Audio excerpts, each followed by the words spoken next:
Welcome to Acorn to Oak with Penny Quayle Pierce and co-host Matthew Donachie. Within each acorn, there is the DNA that strives to be a mighty oak tree. All it needs to reach its potential for greatness is to be activated. You are the acorn. On this show, we will share with you the tools and guidance you need to grow into the person you are meant to be. And now your host, Penny Quayle Pierce and co-host Matthew Donachie. Hi, good evening folks. I hope you're well, hope you're keeping safe. We were just discussing before we came on the radio the new madness that seems to have gripped the world post-lockdown. Oh, isn't it just fantastic? And you just look at it and just go, what part of this are you not getting that you need to keep yourself safe and your family safe? So I really do hope that you are doing that right here, right now. So, what are we talking about this evening? Well, it's another goodie. You know, acknowledging your true self rather than the self that you want to show to other people. You know, allowing yourself to be vulnerable, that you move beyond the realm of your senses and begin to introduce yourself to the universal consciousness that is the giver of your life. You know, you develop a relationship with this greater intelligence, telling it who you have been and what you want to change about yourself, and admitting what you've been hiding.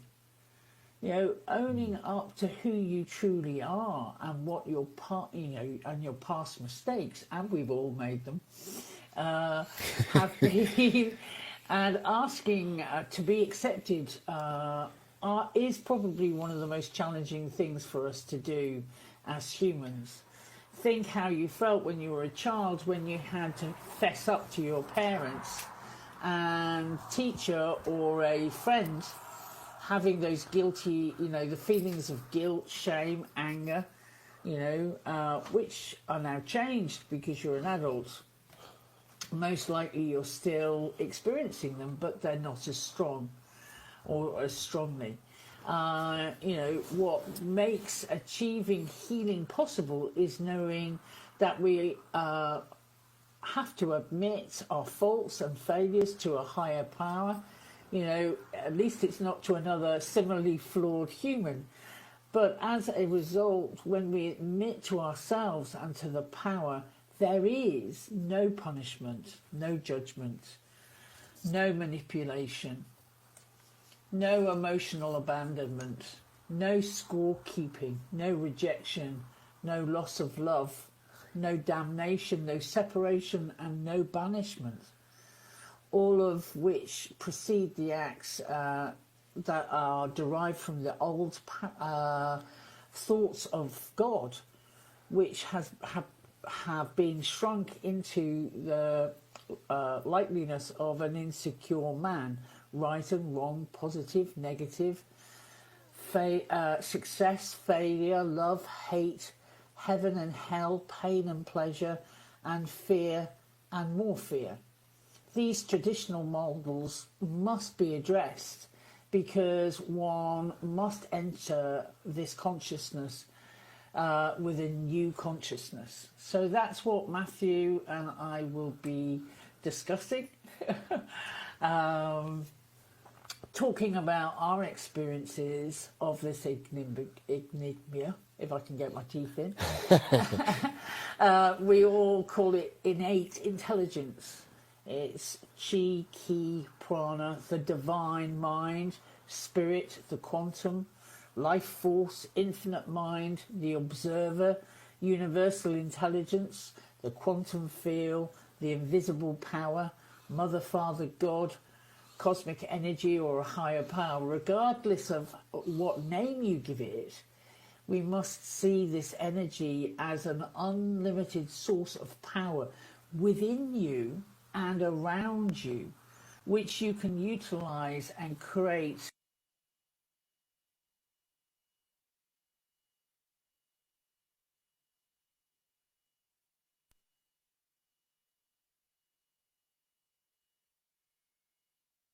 around I call it the soup of energy that surrounds us, and is part of us. It is actually part of every single cell of our body. We are divine right the way through. It's like in England we talk about Brighton Rock, the rock that has the name right the way through the candy, and it's stamped with Brighton. Well, we're stamped with a divine stamp that runs right the way through us, and every part of us is part of that energy field. And when you realise that, you realise there's no separateness. As I was saying earlier on, we were talking a little bit before we came on air about the madness of releasing lockdown, and people have come out of this as if they've been released from prison, and they're just suiting themselves. And they're doing some extraordinary behaviour, and not everybody, by the way. I'm not saying everybody's behaving in a thoughtless way, but there's a fair few on the planet right here, right now, that suddenly go, we're released and we're just going to take care of our needs. And we've been locked down for so long, and we need to go to the beach, and we need to breathe fresh air, and we need sea air, and they're forgetting to pick up the garbage or rubbish behind them. They're camping illegally on beaches. They're not using public conveniences. They're just peeing and unfortunately pooing all over the place, because some of the public conveniences are not open, because people weren't expecting thousands and thousands and thousands of people to head down that way. And in the UK we've had gridlocks, we've had fights, we've had all sorts of things going on. And you look at it and go, if we really understood that we were part of this innate intelligence, and therefore there is no separateness in the soup, in the field, then if we respect ourselves, we should be able to respect others. And I look at it and I just go, well, that is just showing how little respect everybody has for themselves. We didn't go through all of this so that we would, then have a second spike, or we would infect a whole bunch of new people who've not had the disease. And it's just looking at it and realising that if we get in touch with innate intelligence, we would love ourselves more, and therefore we could love other people more. Therefore we would be more considerate. So anyway, I've had my little bit of a rant, and I'm going to hand over to Matthew before I say something that will get me into hot water. No, I think very, very gratefully said, Penny, because like I say, it brought it up for me. I mean, the one thing that I've been noticing is just how many more people I've been connecting with just across the street, and when you're out and about, smiling. I had to get some DIY bits the other day and spent half an hour in a queue and had a conversation with a husband and wife that I thought about it afterwards, and it was like, ordinarily I probably would have buried my head in my phone or something, but there are a huge amount of people that have changed their behaviour in a massive way, or maybe not changed it but just extended it. So rather than just saying hello to people that you see in the shops, it's saying hello to people that you see in the street. So I think what's been kind of nice is reflecting on how do I feel about what people are doing. It's like, yeah, unfortunately right here, right now, we've got a few thousand people acting like idiots, like complete prats. But the majority are staying safe and being responsible. And I think it is that bigger picture. I mean, I'm not doing a lot of the things that I would love to do, even if I'm allowed to do them, if it could sort of harm somebody else. I like, there's a lot of stuff that I've just reined back on. I don't go out as much as I only go out when I need to, not when I want to, sort of thing. And it's just being sensible, because we're not all the way through this yet. But it is that having as Penny said, there's lots of explanations or terms of sort of for what we're talking about, and it's whatever your perception of that is. And for me, it's that cosmic consciousness where we're all one and we're all connected. And if more people realise that, like as Penny said, if you treated everybody how you would like to be treated, like, the world would be an easier place. And it's just so interesting. I love these shows because, as Penny was talking, there's so much that's been happening within my life recently, certainly with clients, and I've grown so much and learnt so much just in training them and going through certain situations with them, which at certain points I've had to show vulnerability. I've had to show sort of strong boundaries, but it's because it's not only is it helping that person grow, it's using empathy and the training that I've been given, and it just allows relationships and everything to expand so much. When you're in the flow and you're training people how to really connect with their true self, you have to help them break through barriers of behaviours, which, I mean, we all have. They're created over years of sort of suppressed emotions and experiences that we've gone through and made sort of also mental decisions on.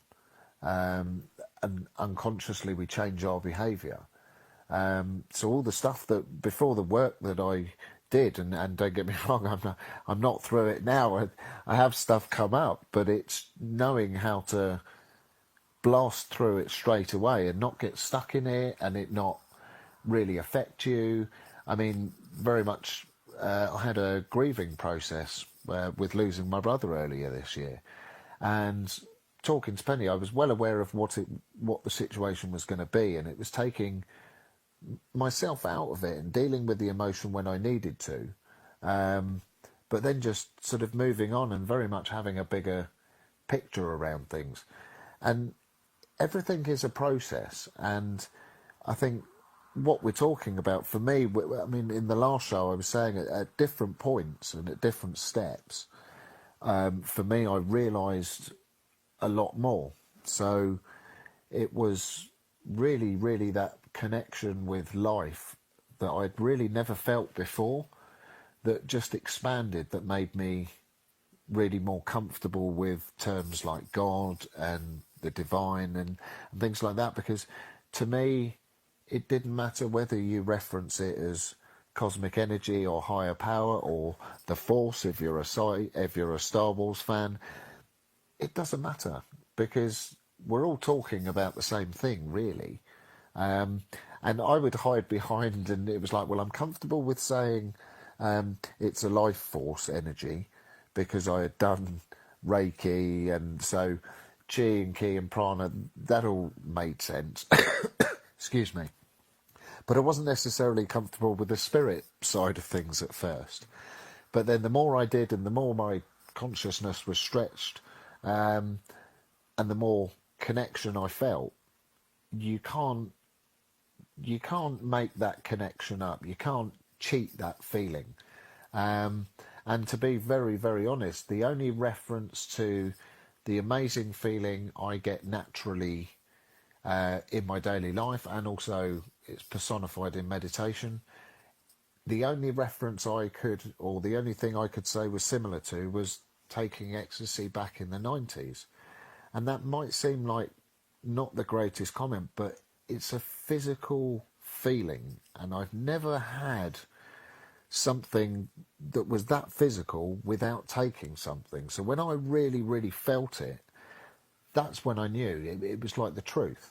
So that's when I was more comfortable with using terms like the divine and God and spirit, because I realised actually we're all talking about the same thing, and it doesn't matter. God doesn't care what you call it, so it really doesn't matter. But it is that constant expansion, I would say, of self that helps you really gain that. I mean, I think, I don't know what Penny view on it, but what is there a, because I know you've worked with a lot more people on the spiritual development side of things, is there a sort of like a time frame where people really, not sort of it takes to wake up, but...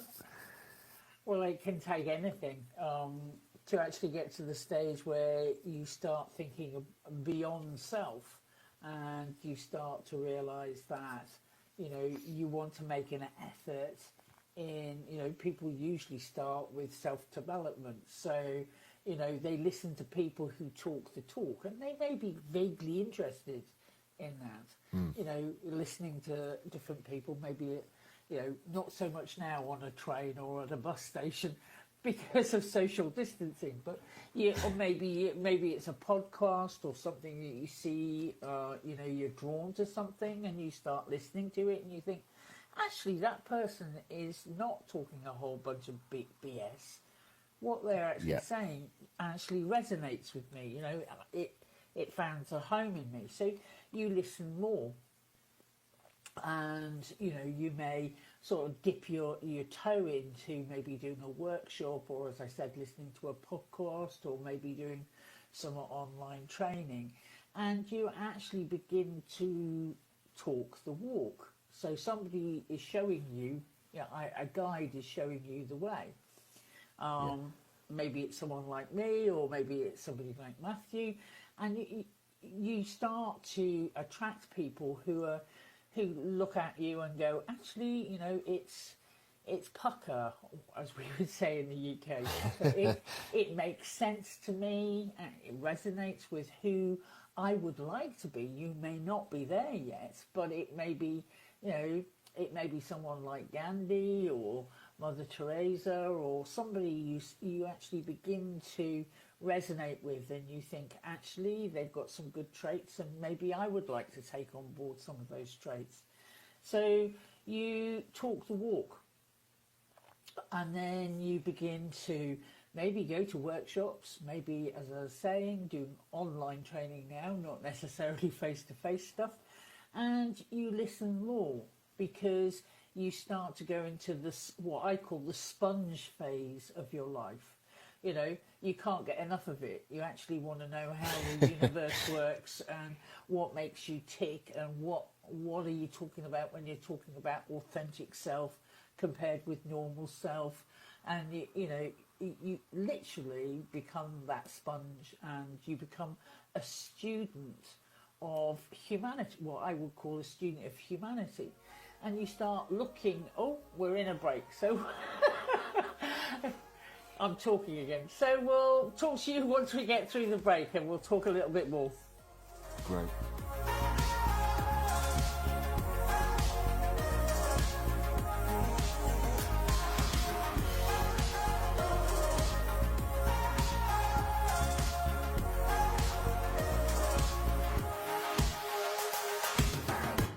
Your conscious connection to a more mindful world. Om Times Radio, IOM FM. Om Times Magazine is one of the leading online content providers of positivity, wellness, and personal empowerment. A philanthropic organization, their net proceeds are funneled to support worldwide charity initiatives via Humanity Healing International. Through their commitment to creating community and providing conscious content, they aspire to uplift humanity on a global scale. Om Times, co-creating a more conscious lifestyle. I'm Kathy Williams, host of Sexy Mom Abundant Life radio show on Thursdays at 5 p.m. Eastern, 2 p.m. Pacific. On the show, we explore living abundantly in every area of your life. Ways to let go of limiting patterns and beliefs, and to step into the flow of creativity and possibility, knowing you are supported by the universe. We are talking about your life. Ever wonder, is this as good as it gets? No, it could be so much better. At Acorn to Oak, we know you are seeking more happiness, joy, unconditional love, financial freedom, passion, and purpose. Find your unique mojo and live an extraordinary life. Want to know more? Contact us at our website, acorntooak.org.uk. A social distancing tip. Putting distance between yourself and others is critical to slowing the spread of coronavirus. So here are ways to stay in contact without the physical contact part. Call, send a text, set up a video conference, post on social media, dedicate a song on the radio. If you have symptoms of fever, dry cough, and shortness of breath, call your healthcare provider before going to their office. For more info, visit coronavirus.gov. Let's all do our part, because we're all #alone together. Brought to you by the Ad Council.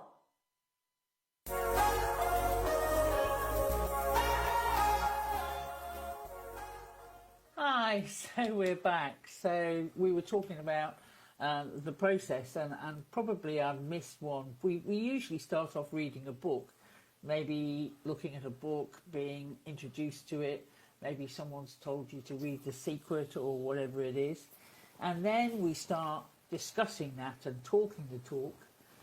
Then we talk the walk, okay, and this is when an awful lot of people do spin off because it's too hard, you don't know what to do next. Maybe you do sign up for some workshops and you become a workshop junkie where you go from one workshop to another with no real goal in mind. And then you start to look at it and go, okay, so maybe I'll do some of these things, but maybe you do a workshop or you do what we call an intensive retreat or something like that, and you've been taught a whole bunch of processes and you keep it up for a few days after the workshop, and then suddenly it all flies out the window and you start going back to your old ways, and again you feel like you've got to do another workshop in order to get that feeling back. So that's talking the walk. Then you go, if you commit, then you go on to walk the walk. You're committing to doing the processes that you were taught during that time, and you do them consistently. And once you do them consistently, that's when you start to wake up. And if you start to wake up, then life suddenly takes on a totally different colours. It goes from being black and white into multi-dimensional colours. And that's really exciting stuff. And then as you have more experiences and you have, it's like you check it out. This is so human, it's untrue. But it's like you check the divine out. Are you really omnipresent? You can help me, you are around, and you actually start getting some answers and some experiences, and boy, oh boy, it's like your life takes on a totally different way of being. And then you eventually, after time and after these experiences, and it may take some years, you eventually start to walk your own walk. Yeah, this is when you are authentically yourself. This is when you start to remember who you truly are. And when I say remember, I mean gathering all sorts of aspects of self and bringing them into your core, so we talk about your stuff, your mistakes and everything else that you are, all the archetypes that crowd in around you, and your breadth and depth. You know where you start, you know where you finish, you know where what your sort of stress points are or your trigger points are, and you know how to deal with them, so that you can keep in what I call, as she coughs, alignment. You can keep, what your bottom line is. You know your beliefs, you know your moral code, you know everything about yourself, so you know who you are authentically. And once you know who you are authentically, your true self, then you don't look at vulnerability as a weakness. You look at vulnerability as a strength. And you can tell your story without getting triggered by emotion. Yeah? And when you can tell your story without being triggered by emotion, that's when you become incredibly impactful. Yeah? Because people get it without you having to burst into tears and say, oh, this is what happened. You know, that, you know, if you burst into tears when you're telling your story, it's an indicator that you need to do some more healing around it. Yeah? Yeah. If you can talk about it and keep your sense of self, your true sense of self, the emotion, people will get it because they get it 100%. But these are the guys who give TEDx talks and TED talks, and it can hold an audience of thousands spellbound with what they're saying. And that is when you know you are walking your own walk, because actually nobody's opinion actually matters to you that much, because you are in connection with your authentic self, your higher self. And if you're in connection with your authentic self and higher self, you are in connection with the divine. So, you know, you don't need people to tell you that black is white and white is black. You can see that quite plainly for yourself. Yes? So it's perfectly okay to talk through with somebody if you've got a great idea, or you want to just check out with a friend, or, you know, sometimes I check out with Matthew if I want the male perspective on something, and I go, am I being very womanish on this? And maybe I need to, maybe I need to look at this slightly differently. And it's always great to have friends who can help and support you. But no friend actually means that much. I know that sounds awful, but I'm not trying to take away from the fact that I love Matthew tremendously. It's my relationship, the most important relationship you ever have is with the divine. The second most important relationship you have is with yourself. And everything else comes third. And you know, when I was, you know, some years ago, 14 years ago now, when I first met my husband Luke, when I said that to him, this is the way I live, this is who I am.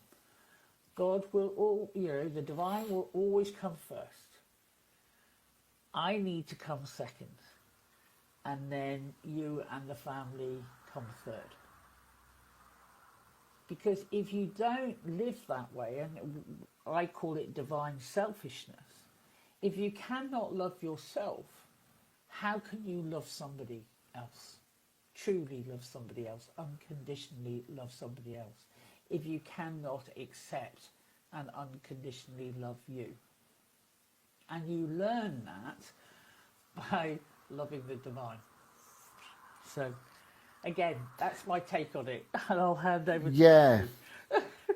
Absolutely. And it is, I mean, for me, it was certainly a process of years, and then you're always moving forwards, and I'm sort of, I feel like I'm at the stage where I've sort of broken out, and I'm just really enjoying the connection to everything, and life just expanding, and just, yeah, it really is just amazing. And it's Penny that sort of pointed out that it's because of the work that I've done that's sort of creating the results I'm seeing, of all the different changes within life. And it's a fabulous experience. And I know a lot of people within lockdown have sort of felt a spiritual pull or a sort of an awakening. So that's sort of why we wanted to talk about this, really, because so many people are finding it sort of actually a really difficult time, because when you become empathetic in a time like we're going through, it can be very confusing, because you start looking at life as if everything's a lie and nothing's genuine. So I know a lot of people can struggle with that, and that is because if you're not able to sort of process some of the emotions that you're going through at the time, so when you look at the behaviour that people are doing and you have an emotional reaction, if you can work through the emotion and get the sort of the gold, as we would say, around the situation, it doesn't tug, it doesn't pull. But when all you're seeing is people doing outrageous behaviour, and you're becoming more empathetic, and it seems like the world's going crazy, a little bit of information can be really useful. And I mean, meditation initially can be really good with getting to know yourself and where you're at emotionally, just by sort of sitting and being with yourself with no other distraction, but just from an awareness point of view.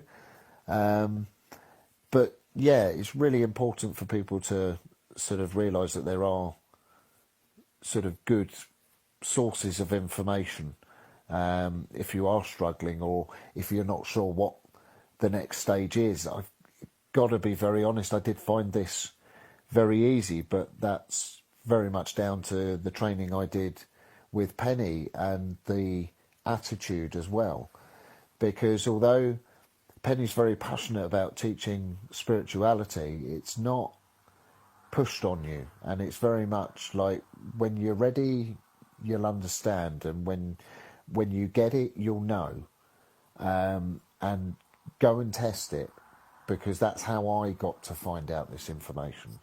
So that's what I sort of loved about my journey, is actually I found it very, very easy, but purely because of the amount of information I've had, and some of the training. I have found it very easy. In some of my current situations, working with other professionals, I was going through a stage where I was getting fully qualified on my group facilitation, and was still a bit unsure as to where I was hanging out on the ladder against other professionals. And it's not about me, but what I've realised is the tools that I've collected in my tool bag and the way in which I've been taught to use them is sort of incredible, like completely life-changing for people. I don't have small results, it's huge fundamental results, and it's the results that I had with Penny along the way. But you really cannot beat a good source of truth, because I know, I mean, as a professional and an expert in this field, I see so much stuff on various different Facebook groups and social media that don't have an ounce of truth to them, and can be very, very confusing and misleading to people. So that's why I really loved doing the shows, because we can get passionate about a subject that we've got a lot of expertise around and a lot of knowledge, and help people out. And it's like Penny and I have always said, we used to do these shows, and they were so entertaining, because you'd have some absolutely fantastic energy medicine workers, plant medicine workers, and then you would have people that just, if you tuned in and sort of asked what they're doing, I got nothing. And I said to Penny, I'm getting nothing, I keep tuning in. And it's because nothing was happening. So there was this broad spectrum of people that were very good at what they do, but then people that just didn't seem to have any connection. And we used to have a wild time at these shows. And I remember there was one day, and I think I said to Penny, it was like, well, we did some treatments and it was really good, and I was hoping to sort of get people on some of the courses, and it's a shame that didn't happen. And Penny said, you know, there was one guy that came at the end, and I think he booked into a Reiki 1 or something with us, but it's like, if you were only there for that one person, and all day that was the only person that was meant to hear you, it makes it worthwhile. So it's like, even if one person is inspired listening to this show, it makes this well worthwhile. And I'd like to think it would inspire more, but it's not about numbers. But I just love talking about sort of the experience I've had, because again, a lot of the people that I speak to, when they talk about their spiritual awakening, there's almost years of diversion and that sort of thing. And I found it really easy, and it's not about me. It's a formula. So it is that scientific approach that I think really helped me push forwards, and I think helps other people. Yeah, I think also, you know, obviously a lot of people who have been drawn to work with me, you know, look at my scientific background and go, oh, okay, fair enough. She understands, you know, obviously, you know, being a nurse for 22 years, you know, obviously she understands, and she's a nurse. And one of the guys who I worked with at the very beginning, I think he was a spiritualist and very into spirit. And he was a trance medium and various other bits and pieces, but he didn't want to necessarily go too deep with me. But then he remembered I was a nurse, and he just basically shared with me, well, if I have a heart attack in the middle of this, doing these breathing exercises, I know Penny will get me round because she's a nurse. and I just had to laugh, and I went, well, you know, hey, that's true. And it was really just quite funny, because it's amazing how many of us will actually just I can't go there because I don't feel safe, and without actually talking about why they feel unsafe, and it may well be something in their history or their past, or a dodgy relationship, or something that has gone on that makes them feel unsafe within self. And instead of actually doing some of that healing, they just go, well, I just don't think it's good. No, this doesn't feel right. Whereas in fact, when you explore why it doesn't feel right, you actually allow yourself to dialogue with self. And then, you know, when we're talking about who is the person we show to other people, you can actually start to relax into self. And when you're happy with self and you relax into self and you begin to understand and know who your authentic self is, then, as I said, nothing that touches you will push you off centre. Nothing, you know, or you may be pushed off centre, but momentarily, and you'll come back to your authentic self. Anyway, here's another break. So we'll talk to you after the break.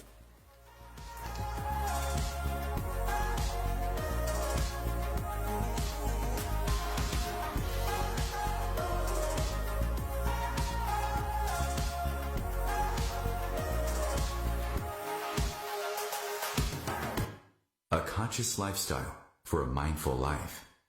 Om Times Radio, IOM FM. Being a radio host on IOM FM allows you to build your show on a rich platform with the power of the internet to fulfill your outreach goals and connect with a very specialized and global online audience, unlimited by time and distance. Om Times Radio will provide you with web relevance, a recognizable conscious brand, and with the standard of excellence that has accompanied every single Om Times endeavor. Host your show with Om Times Radio Network. Hello, I'm Sandy Sedgbeer, host of Om Times Magazine's flagship radio show, What is Going On. My passion is sifting through information, research and innovations from New Thought teachers, speakers and researchers, pushing back the boundaries of what we know about life, energy, metaphysics and the universe. I love shifting perceptions about who we are, why we're here, and how quickly impossible becomes normal when we open our minds, expand our awareness, and accept that the only limits that exist are those we place upon ourselves. So if you're the kind of forward-thinking, eager investigator of what lies beyond the current reality that most perceive, why not make a date to come play with me in the field of possibilities at 4 p.m. Pacific Time, 7 p.m. Eastern Time every Thursday, and together we can discover what's really going on. We are talking about your life. Ever wonder, is this as good as it gets? No, it could be so much better. At Acorn to Oak, we know you are seeking more happiness, joy, unconditional love, financial freedom, passion, and purpose. Find your unique mojo and live an extraordinary life. Want to know more? Contact us at our website, acorntooak.org.uk. Long ago, you wouldn't think of galloping on a horse while doing calligraphy, and you wouldn't have attempted to ride your bike while typing a letter. Yet you think you can safely operate a multi-ton vehicle while texting? Behind the wheel is no place to multitask. If you want to BRB, drive now and text later. Lives depend on it. Visit StopTextStopWrecks.org, a message brought to you by the National Highway Traffic Safety Administration, Project Yellow Light, Noise, and the Ad Council.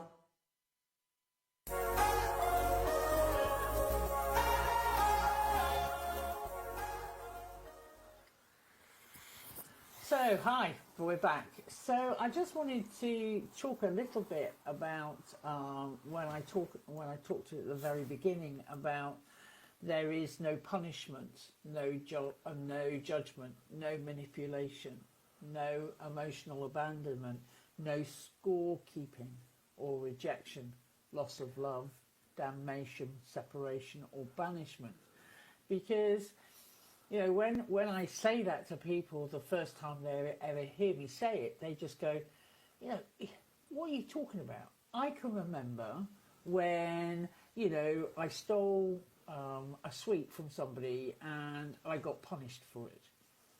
And at the same time, I felt judged. And actually, I felt manipulated by my mother or whatever it is. And people go through their mind to find evidence that there is punishment, there is judgment, there is manipulation, etc. But when I talk about this, as a result, when we admit to ourselves that that power is omnipresent, there is no punishment, because actually who punishes us the most? And when we look at it, we punish ourselves. Who judges us the most? Ourselves and our inner voices. Who manipulates us most? Ourselves and our inner voices.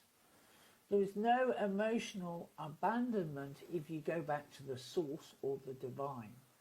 We will emotionally abandon ourselves, and we will feel it when people leave, or a relationship that we were attached to finishes, or for some other reason our mind says that this is what is going on.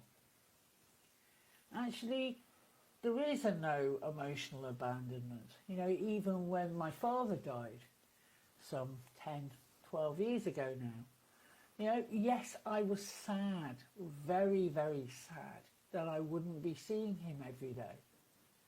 But he didn't abandon me. He left because it was time for him to leave. And scorekeeping, we've all seen relationships where, it looks like a tennis match at Wimbledon, where, one person says one thing, someone knocks it back, and then it's bing bong, bing bong, bing bong, and it's a full-on fight for, on the centre course of Wimbledon, or that's what it feels like. And, I come from a region in the UK called Liverpool, which is, where the Beatles came from, and it was very, the one thing about Liverpool is that, a great statement that was said the other day was, well, we don't worry about colour in Liverpool, it's just whether you're red or blue. They're talking about the two different, Everton, one football club, and Liverpool, which is obviously another football club. You know, it was a port, and it's, you know, multiracial. And you look at it, and the wit, though, in Liverpool, the humour, the wit, the, you know, taking the Mickey or extracting the Michael out of somebody was how they lived. You know, it was very, you know, it's an awful lot of our comedians come from there. But, you know, scorekeeping was very much part of their way of life. And it's not necessarily very helpful to other people. You know, I think the Australians call chopping people off, you know, chopping their heads off, or taking them out at the knees. And scorekeeping is not nice behaviour. Again, no rejection. You know, again, the person that rejects us the most is ourselves. There's no loss of love, no damnation. You know, again, that old theory of God pointing down and saying, "Don't make me come down there." You know, and actually saying, "Right, you're not getting in." You know, heaven and hell. You're not getting into my home. You know. There is no separation between us, because when we actually talk about the soup of humanity, the soup of spirit, and realise we're all of energy, you know, we're not an island, and there's no banishment, you know. And looking at all of those things, again, we look at it and go, this is all really man-made, but actually we are bigger than just man. And when I'm talking about man, I'm talking about woman too. You know, the man is not the author of this story. The divine is. And the divine, it's all about unconditional love. And love will conquer all. So handing over to Matthew, and I'm sure he will conquer all. Yeah, we certainly won't fix it with fighting, will we? So it is really, and that's when you look at some of the behaviours and just think, whoa, people are just so disconnected from life. And it's a comment that I like to use and say that, you know, worse a person's behaviour, the chances are it reflects the pain they've been in. So it helped me not to judge when I see outrageous behaviour, because I think, well, you know, to behave like that, you've got to be in a lot of pain. And it helps me to have empathy. So, yeah, no, it really is an amazing time that we're living in at the moment with the global sort of lessons that we're getting. It is all coming back to, we need to love ourselves and we need to love each other more. And as Penny said, we've learned how not to. And in very many ways, we've become a slave to the machine, and we've imprisoned ourselves and our spirits, because we've just been, or for me, I was living a boring life. I mean, apart from all my trauma and everything like that, before I obviously dealt with it, life was rubbish. And when you realise that having a connection with life, and when you gain that authenticity, when I let go of material attachment, I actually attracted more material stuff. But until I let go of the attachment, I didn't attract more. And it is that whole thing that when you're wanting for something and you're convinced that it will change your life, or it'll help, or perhaps distract you, it's something we often find with wealthy clients. They can have all the money in the world, all the cars, all the houses, all the boats, have all the holidays, but if they don't have themselves, what's the point? And a lot of people say, I can buy stuff for my wife with no problem at all, but I wouldn't spend a penny on myself. And it's like we do everything for everybody else, and we're just ignoring ourselves the whole time. And it was one of the most amazing things for me when And that's when life really expanded, when I just surrendered to it and just was like, right, well, I'm just going to do things a different way now. And yeah, life just totally expanded, and I did not realise that I had become sort of, I can't remember the term that you used, Penny, it was like spiritual generosity or something like that. Yeah. But I was in a place where... Generosity where of spirit.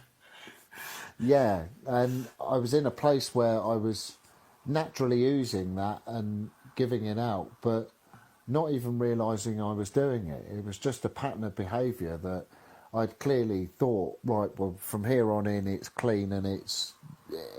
Yeah, and when someone reflects it back to you, you think, oh, great, and you just keep doing more of that. And it's when you do little things like that that completely expand. And usually sort of earlier on, like Penny was saying, you might read a few books. Generally one of the first things that a lot of people tune into, and it makes a big difference, is gratitude. And just having gratitude for everything that you have, and that can really sort of start a real big connection of being actually really grateful for what you've got. And then it just expands from there. And for me, it was just such a wild journey. I mean, it's been so much fun and continues to be fun all the time. And in fact, it gets more fun. So it is just such an amazing journey. And I love being able to teach people as I've been taught, because ultimately I may be a step behind Penny, but I'm a step in front of a lot of people. And hey, don't do yourself down. Well, no, it is. We're all on the same path. Absolutely.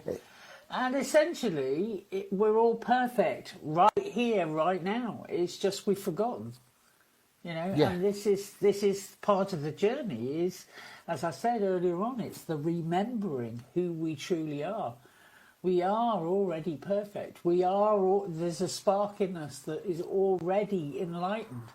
We've just lost it under a ton of swamp, and we need to dig in to the swamp and actually pull out those pearls beyond price.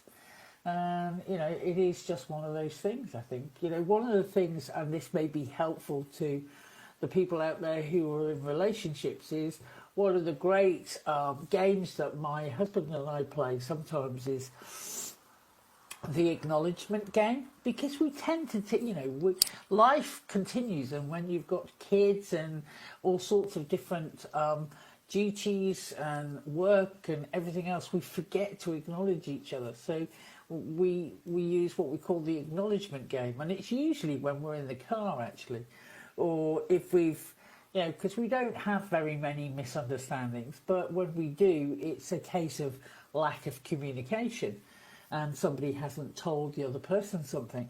So, acknowledging each other and just going, I love it when my husband at the moment is looking like a Greek god with this amazing tan, because we've had these, these amazing hot days.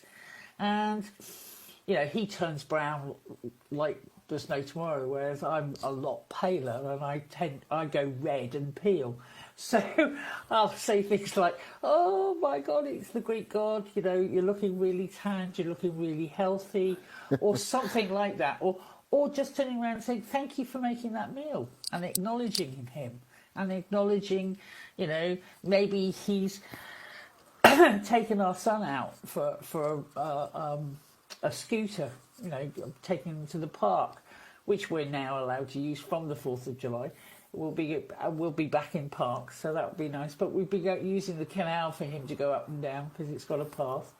Or acknowledging somebody, saying, the gratitude is real important, but also the acknowledgement game is really important. Because when you acknowledge somebody, and you acknowledge maybe something they've done for you, they feel so much better, don't they?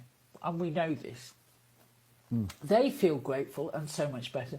And it's even more important to acknowledge your partner or your friend or whatever it is, your housemate or whoever it is.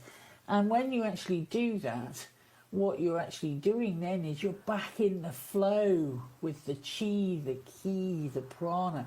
Everything flows really well. And there's a happiness. There's a happiness within you that you've acknowledged somebody, but also the person that you've just acknowledged. They just go, oh, gee, thank you for noticing. You know, that's really good, thank you. And, you know, for me, it's been something that my husband and I have played at, you know, a lot over the last 14 years. And it just helps. It helps. So is there anything else you wanted to add, Matthew, before we finish? We've got about 2 minutes, I think.